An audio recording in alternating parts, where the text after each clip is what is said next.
Good evening, everyone, Yes. and those online. We're here to celebrate the 15-year anniversary of Trenches Community Church, and here to talk a little bit about the journey that has taken place in Trenches Community Church, as well as some of the people who were so influential in birthing of that ministry.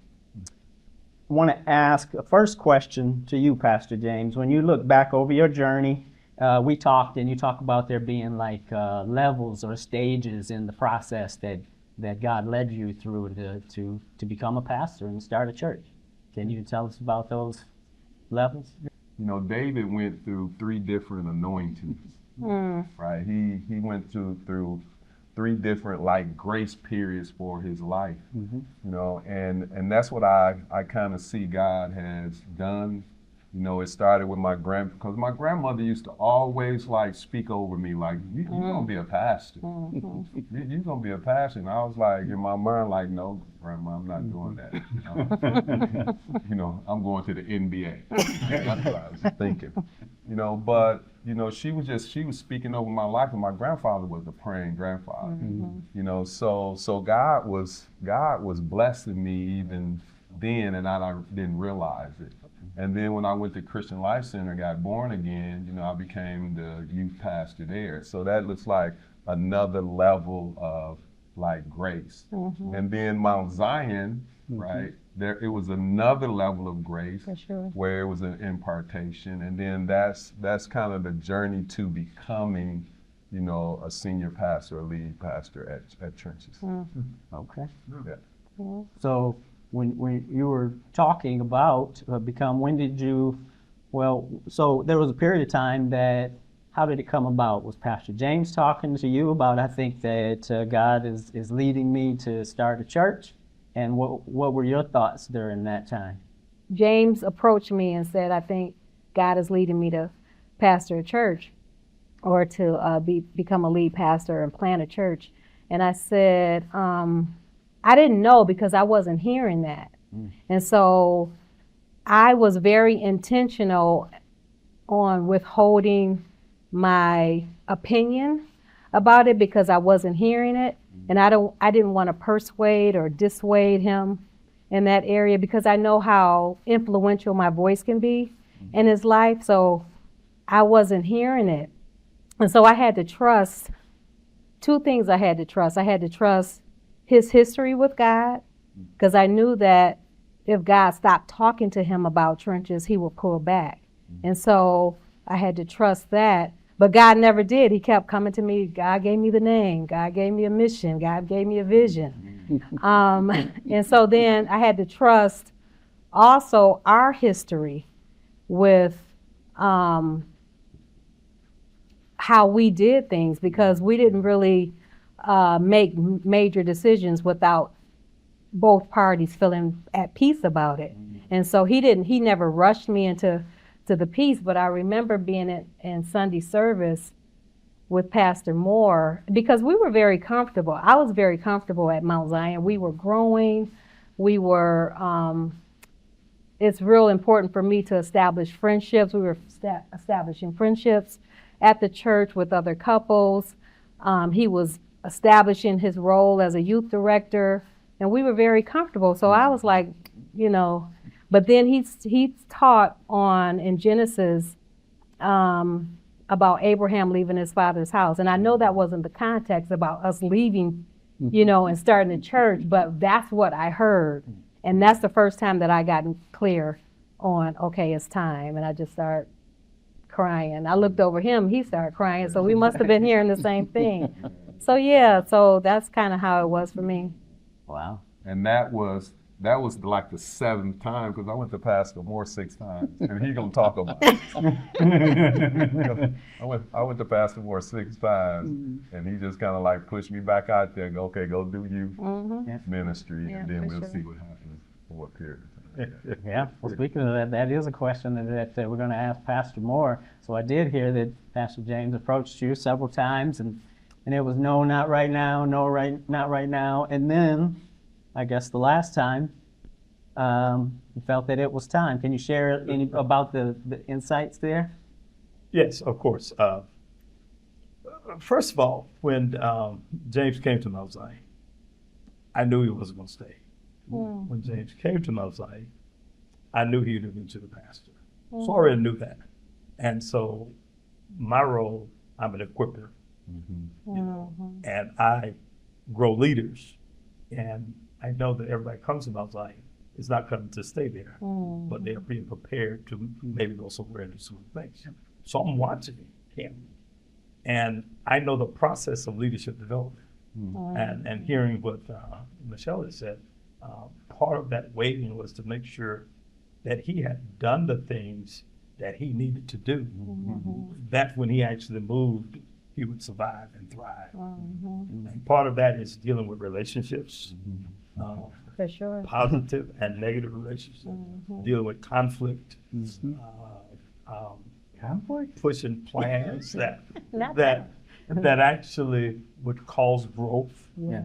creating, developing, and most people don't realize it, but dealing with the youth is a phenomenal training ground for pastoring. A lot of people try to avoid it, but you handle everything in the youth area. You have to create whole programs and do all that as the youth, and people don't realize that that's a tremendous training ground. And so I'm waiting for James. It's sort of like the egg to be hatched or the baby to be born. There are signs, and similar to what Michelle is saying. If I can convince you not to do it, it's not real. If I can discourage you, then you don't need to do it. Yeah. Because it's something that's God, if God is speaking to you and if that passion is there, you can't quit. So if I shoo you away, you keep coming back. If I could shoo you away and you quit, and that has happened to me in ministry where individuals have come to me and I say, okay, well, all right, go ahead, just do it. And and another thing that if you're not content with where you are, God moves us when we're contented. And when I'm not angry, I'm not upset, I'm not bitter, something has happened, I'm trying to get away from. No, you got to settle it and happen. And so all those things that happen, and what you just said, I didn't know with all that, you had to get ready. And so during that time, and I knew he had to be ready to build it from the ground. Wow. So when it finally happened and you received the blessing from your pastor to move forward, I understand. How did you get connected with Pastor Jeff Porte? Well, we were already friends. Okay. Yeah, we had done a fair amount of things through Teen Hoops and just being in the city for as many years as we were. And I was friends with Joel Brooks, and so I knew James through that friendship as well. And so all of that set up that when James called, it was like, well, of course, we'll figure something out. We've got a big building, make it happen. So you initiated the phone call, and then you extended the facilities. And what was that like, and what was going, through your mind as your friend and another potential pastor in the city asked to use your facilities? Yeah, well, we're a congregation that plants churches, so it was already a part of our DNA, and so we want to be able to say yes whenever we can, and this was honestly a fairly easy yes. I had a lot of faith that in James's talent and his discernment of God's call, and in Dr. Moore's oversight of that, and so it honestly it was kind of like almost a no-brainer to just say, okay, let's just figure out kind of the how to make it happen. Can I speak to that just a little bit from my perspective? Mount Zion is a predominantly African American congregation.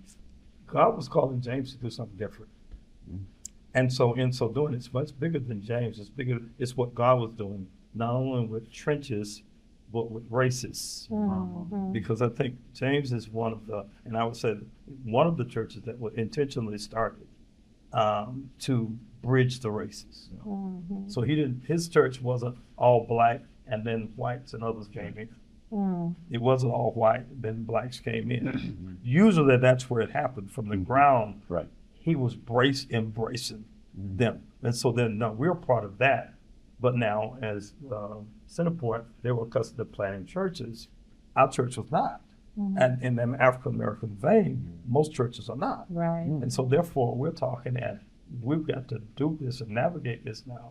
First of all, where then our congregation, an African American congregation, see how this can be done orderly, without malice, because Right. in our vein, what happens sometimes, it's a church split. Good. Yeah.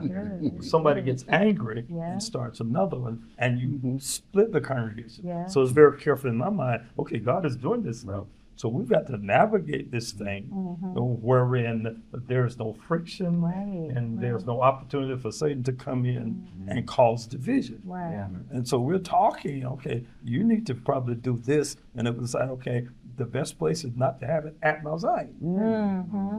We need to have it somewhere other than Mount Zion, Yeah. because what he's doing is different. That's And so good. that's kind of Absolutely. my perspective. And I knew Jeff at Centerport, Okay. and I'm like, that's a great place, Mhm. because we'll be able to come there, and others will come there, and it helps him start what will eventually become, Yeah. because he brings those different races and ethnicities together. That's what Trenches has done. Mm-hmm. For sure. Did you know that? Yeah, well, yeah, kind of. But Pastor hit on something that, you know, made me reflect back. But I remember, like, you were saying, like, in the African American culture, you know, that sometimes when people move on or whatever, it can produce a split. So I want to reflect back on, I don't know what service it was, but you stood up. I might need some tissue here. All right. You stood up, right, and said publicly to the whole congregation, if anybody wants to go with James, they can. And I've never seen that before, right? And this is why we're talking about the grace of God. Grace of God. Right? The grace of God, the favor of God, because that was for me unheard of, right? And Trench's foundation started because of that, right? We had our children's workers, we had our praise and worship team. Who else do we have, honey? We Come had, from Mount Zion. yeah, Yeah. pretty much the children's and the praise and worship. Yeah, you know, so we just had a solid team, you know, to start the church because of Pastor Moore, you know, singing that. I would like to add too, but and I don't want this to go over people's head. Like you said, it doesn't happen in the African American church. And I don't know if Jeff and Pastor Dave can attest to that. It may happen a lot in the Caucasian church, but when we told people that we were planting a church and our pastor blessed us with people and financially, they did not, they were like, what? And so I don't, you know, it is, I don't want that to go over people's head. Like that was the grace of God through him, working through him, that he gave us people and finances to start our church. Pastor Moore mentioned that you had already had some specifics, and one of the specifics was being on the east side. Can you share any background about that? Yeah, I can. I wasn't really sure yet because I was having opportunities to share at other churches on the east side of the state. Yeah. And I would come back to Pastor Moore. I was like, Pastor Moore, no, I'm good on that. I'm good on that. One guy was like, yeah, you're gonna be my successor. My mind was like, no, I'm not. No. You know, so we was doing the east side of the state, and then you know sometimes you can read scriptures, right, and you've read them over and over and over again, right, and I was reading 1 Kings 17, and God told Elijah to go eastward, and that east like hit me in the face like east, right, you know, so we tried because we just didn't know. We tried like the Holiday Inn. We was gonna start the Holiday Inn. You know, we had it all mapped out. We was gonna have the kids over here and then else after that. Right? So we were looking, right? Because we just didn't know. We started helping God. Yeah, we just started. And it wasn't working. Yeah, right. You know, and I'm to this day, I'm not sure if it was you or Rob Link, right? Y'all instructed me to go see Pastor Dave over at Bethel. Yeah. Right? Yeah. And I didn't, all of our stuff was on the west side. Yeah. We never went on the east side. We lived on the west side. When we moved up here, I didn't even know it was the east side. Right. Kalamazoo. And then we went to Bethel, and okay. I was going to ask that, but how did you know about Bethel and Pastor Dave to approach them? It was either Rob Link or no, I think it was me. Okay. Yeah. So you asked me, is there anything on the east side, any buildings, any church buildings you could think of? Yeah. And I knew Dave, and I knew of Bethel, and I knew that maybe there's a way of sharing the space somehow. So that's kind of started that. Wow. So then Pastor Dave, did Pastor Porte reach out to you, or did Pastor James contact you directly? I never heard anything at all from this guy. Oh, Just used my name. All right. So can you take us through how Pastor James contacted you and what your thoughts were? Just for a little bit of background, we're celebrating 15 years of Trenches. Yeah. But from my perspective, God began this process in 1988 when I started at Bethel. Because I started with a very clear sense that I was to take care of the people, I was to take care of the community, and take care of the building, because it needed stuff. So we did a lot of work with the congregation, did a lot of work with the community, pig roast and health fairs and all of that sort of stuff. And then in the building, because it was built in '34 and hadn't been upgraded at all for anything with the ADA compliance or elevators, you know. And as we began preparing for our 75th anniversary, I started working with the consistory. We began praying together, thinking about together what we wanted to do. And we came to a realization very quickly that our congregation was old. They were losing excitement and energy, as we do sometimes when we get older. And so the question then became, what can we do to make sure the ministry continues? And it became clear that God was going to do something different. We invited one congregation, one group that wanted to start a new church there. I don't know if I ever told you about that part of it, but we had another young church plant that started, and it was a disaster. It was awful. Wow. And my poor board of elders was so traumatized by that experience that I didn't know whether I dared go back and say, that was just a trial run. The Lord was just teaching us what we don't want to do next time. And as we reached the end of that reflection process, the turning point for us, when my elders said, we don't care whose name is on the building, so long as the gospel is preached and Jesus is lifted up. Didn't have to be denominational anymore. Didn't have to be reformed. Prior to that, our mindset was, well, God wants to start a reformed church here. Apparently not, because 2 weeks after the elders made that decision, I get this call from some guy out of the blue. I have no idea who he is. And he says, God wants me to plant a church, and we want to do it in your place. Wow. Wow. And I think I'm quoting pretty precisely, aren't I, James? Well, that's a little aggressive. I don't think I came that aggressive. I was like, can I please meet with you? It's very clear to me where you were headed. And so as part of that process then, we took that back to our board of elders, our deacons and those sort of things, talked about how we could make this happen, and very quickly came to the conclusion that this was what God was getting us ready for. And so we met with your planning team, vision team, whatever you were calling it at that time, and our consistory had a great time hearing what God had placed on your heart, hearing how we might be a part of that process. And outcome was, here's our building, see what you can do with it. Amen. Wow. So, which was, I was so proud of my elders after having that previous experience to trust God enough Wow. to say, Yeah. this can still work. Yes. Yes. Because a lot of times when organizations get burnt, they get really gun shy. Yeah. You know, I don't want to go through that kind of thing. And part of what you're talking about, the hurt and the dissension that happens there. So I was really proud of us.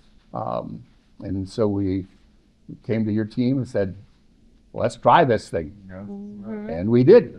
Yes. Well, Pastor Dave, wasn't there a period of time where both churches were meeting in the building, right? Bethel would meet earlier, Trenches would meet afterwards. Yep. Right? How long? Yeah, that was about a 2-year stretch. Okay. And the cool thing about the whole thing the Lord does is we celebrated our 75th anniversary the same year Trenches began worshiping there. Wow.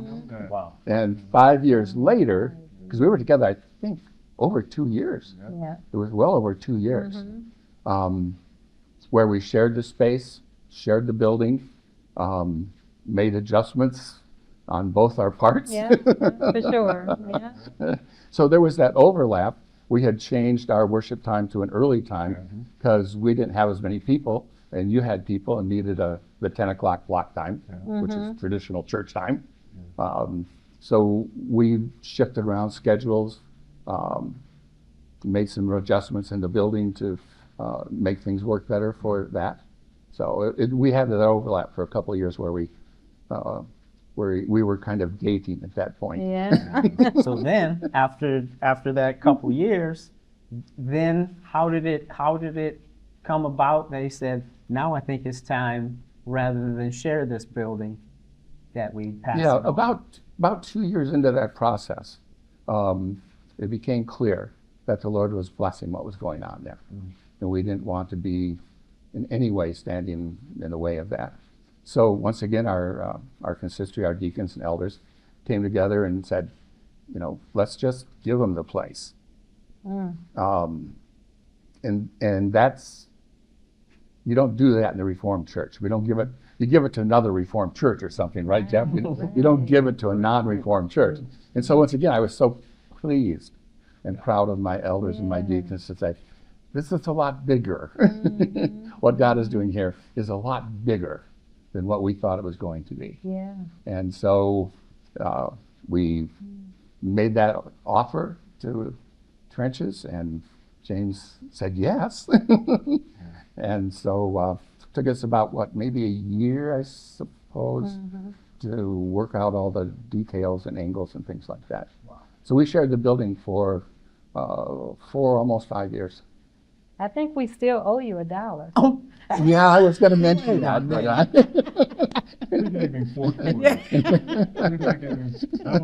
I was going to bring my invoice tonight. I want to speak to Dave's point about Reformed churches just don't do that.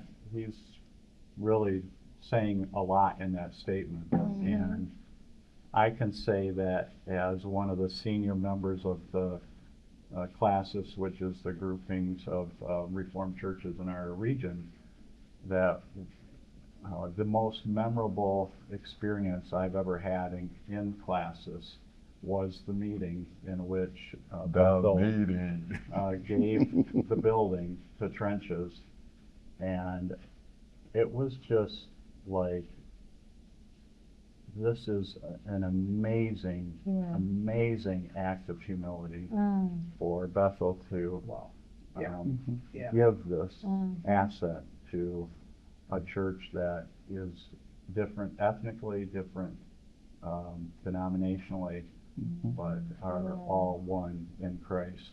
It was beautiful. It was really beautiful. And that was a lot to do with the time that we took to bring people on board with it, I think.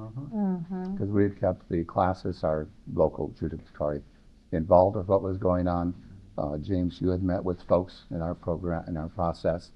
And that night, for me, was such a confirmation that God was in this whole thing. Because there wasn't a single dissenting voice raised that evening. And that's, I'm not sure what your regional church meetings are like, but that's not normal. Somebody always has an opinion. Yes, yes. They knew it was bad. We did have, you know, I call it the meeting. The meeting, it was some like, okay, I remember somebody was like, if we sell them this building, what are they gonna do with it? And then you stood up and you was like, they can do whatever they want with it. It's their building. Mm-hmm. You know, so there was some opposition there, right? But the grace of God was there. And then it was a little opposition as we was transitioning, because Bethel, you all had been in ministry forever, and I can only imagine the sentimental value. Yeah, for of sure, for Yeah. sure. the building, and then you know, turning the building over. You know, so I know that was a difficult transition. Yeah. Yeah. From my perspective, the work that was done was good, honest, hard work. It was. We were able to come out on the other side of this absolutely For convinced sure, for that this is what God was doing. Yeah. But Pastor Dave, you know, and me and Damon, we kind of what like mock him a little bit. Oh, imitate him. sometime when he sees me, he says, "What's up, brother?" And then he told me that came from you. That came from Pastor Dave. With big hugs, every big hugs. Every Sunday we would walk down the hallway. Yep. Right. Mm-hmm. And then Pastor Dave would grab me. Right. He was like, "How you doing, brother?" And then that was the exchange that took place. But We didn't have a baton, but it was sort of like yes, that. exactly. Now that I'm reflecting back on that, Pastor Dave, like the handoff was so beautiful because you always acknowledged us. Always embrace. You Always. always embraced. I didn't feel at all Mm-hmm. that you were hesitant, because this was, you might not remember this, okay, and this is a joke. So Pastor Dave came to me the first time, and then you were like, "We might sell you this building," Yep. and then that went, right, and then you said it the second time, Mhm. okay, and I went home with my wife, and I was like, "Honey, I think they're gonna sell us this building," right? Yep. Because white people just don't say that. You know, white people they just not gonna come out and it's like we're gonna. He's been talking to somebody, right? They just don't blah blah. Right? So I went on. I was like, honey, I really do think they're gonna sell us this building. And then we went to the meeting, right? And you guys gave us the building basically for $1. Yeah, for sure. You know, and that was again the grace of God. Absolutely. The grace of was God. in that. But I want to ask Pastor Dave something. Is that okay? Of course. Pastor Dave, when we were going through the transition and you was cleaning your office out, okay, and you started bringing me Oh, stuff. yeah. You brought me pictures, right? You Yep. gave me a photo album. We still got that photo We album. still have it. Yeah, when Bethel was thriving and the Mhm. balcony was pond. full, Yep. Oh my right? gosh. The lower level was full, and then all this outreach was happening. Yep. You know, and you passed on, you know, the plans to the building and Yep. things like that, I and remember then you that. brought the deed. Want to talk about that? Yeah. At the very end of Bethel's existence, we were closing up shop as a Reformed Church congregation in 2014. And that summer, I began the process of going through the archives because you want to save the good stuff and all that kind of stuff. And I'd been told for years that the property deed had gotten lost somewhere since 75 years. It went home with somebody and never came back or something, I guess. And I happened to find this property deed. And I like history, and so I read this kind of stuff. And I'm reading through this property deed back from 1934, and it is a covenant, discriminating covenant type of thing. And in 1934, apparently, a bunch of old white Reformed guys, males, because we didn't do anything with women at that point, they decided they were going to tell God what to do for the next 80 years.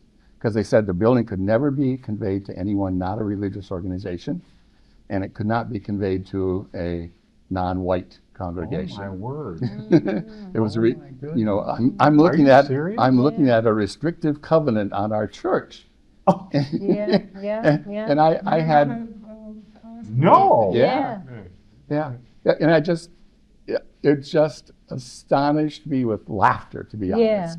You know, obviously God knew what was going to happen a long time before any of us came along. And so I have this vision of all these old consistory folks or whatever going, wait, it's not supposed to be like that. And God says, oh yeah, it is. And that for me was, once again, just such a clear example of the way that God had prepared this whole operation. Yeah. You know? And that just goes back to, again, the grace of God and what God was doing, you know, in just breaking down racial barriers. That was a significant, you know, point in this whole process, you know, that God was just making it happen. And it was the grace of God that was in motion. And it just occurred to me, maybe the reason we found it after everything had been completed is we didn't have to deal with it that way.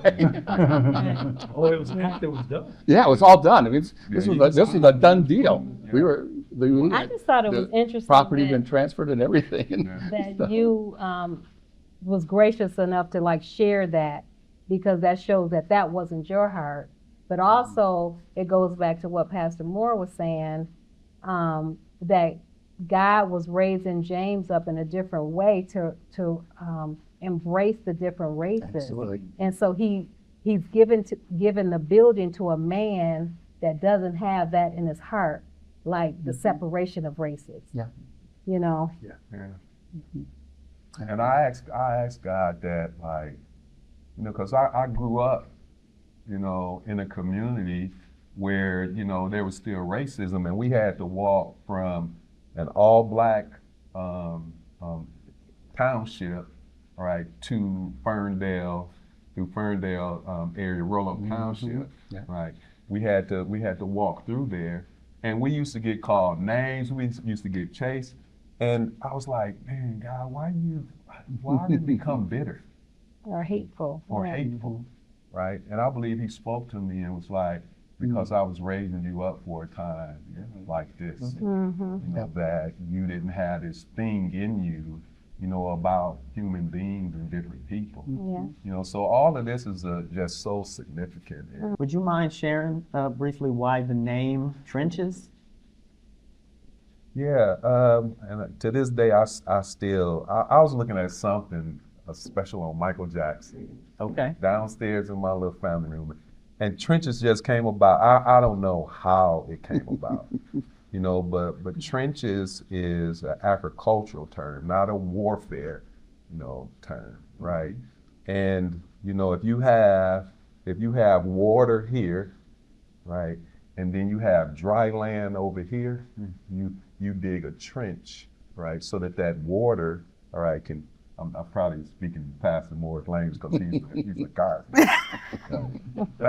Don't correct me on my little garden. So that water can flow and then that area can flourish, right? So what we really try to encourage the congregation is to be the trench. Yeah. So wherever you are, right, let the living water of God flow through you, and that area should flourish as a result of it. Because you're there. Because you're there. And you got to say something about you love God. You got to say those things. You got to say those. Love God. So our vision, right, is a church that loves God passionately, loves people unconditionally, and we live by the power of the Holy Spirit. And we say that every Sunday. Yes. Every Sunday. Yeah. And then, so talking a little bit about the name will lead us into our next. So today was to talk about the journey, what God was doing, some of the people God used, and celebrate His goodness, His grace. It was by His grace. And then you mentioned trenches, taking that living water to dry and thirsty places.